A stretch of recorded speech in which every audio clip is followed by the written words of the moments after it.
Today on Animal Fact Files, we're talking about tarantulas. You can stay up to date on new releases by subscribing. Ban Kasai requested tarantulas. Let's see what we can learn. Tarantulas may be the most recognizable spiders in the world. Their gentle nature has made them easy to work with for filming scenes in movies that might otherwise shed them in a negative light. But there's a reason these gentle giants are so lovingly kept by spider enthusiasts around the world. I mean, they are pretty freaking awesome. Tarantulas are natively found on every continent of the world except one, and I'm sure you can guess which that one is. They prefer warm tropical, subtropical, and arid regions, and they live in rainforests, deserts, and dry areas of open landscape. It's not uncommon to find a tarantula burrowed in the ground or hiding under a rock, but some even make their homes in trees. This behavior is risky business because a fall from less than a foot can mean death for a tarantula. But that's why they come equipped with retractable claws just like a cat. Tarantulas don't build webs the same way many spiders might, but they do use silk for numerous reasons. Some tarantulas line their homes with silk, most likely in an effort to strengthen the walls of their space. Others leave silk strands outside their entrances, which act as tripwires to alert the spiders of potential prey and predators. Silk also comes into play with mating.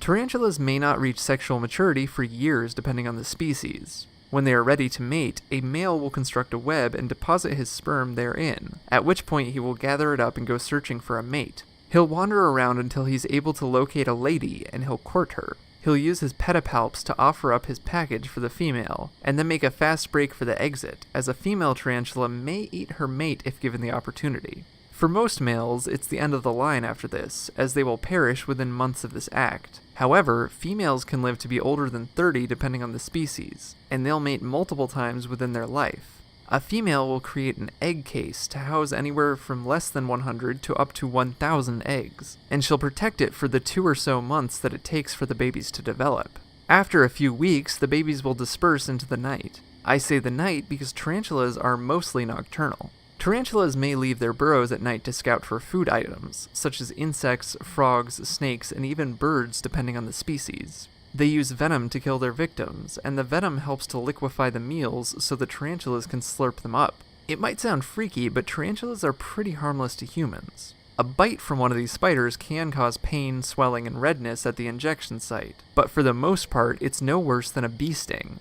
What harm they can cause is brought about by the species that flick their body hair into the faces of their adversaries. One man who owned a pet tarantula found out from his eye doctor that his irritation and light sensitivity was caused by tiny tarantula hairs lodged within his eyes. Admittedly, that's a little unsettling. In the wild, tarantulas are eaten by lizards, snakes, birds, and even wasps who do something similar to tarantulas as the cicada killer wasps do to cicadas that we witnessed in a previous episode. Some species can be picked up by wasps because they're not all the size of Goliath bird eaters, the largest tarantulas. In fact, the smallest tarantulas are barely more than 1/10 of an inch long. That's pretty tiny. But that's what we mean when we say there is a large diversity of tarantulas. Here are some examples of the kinds of colors in which they appear.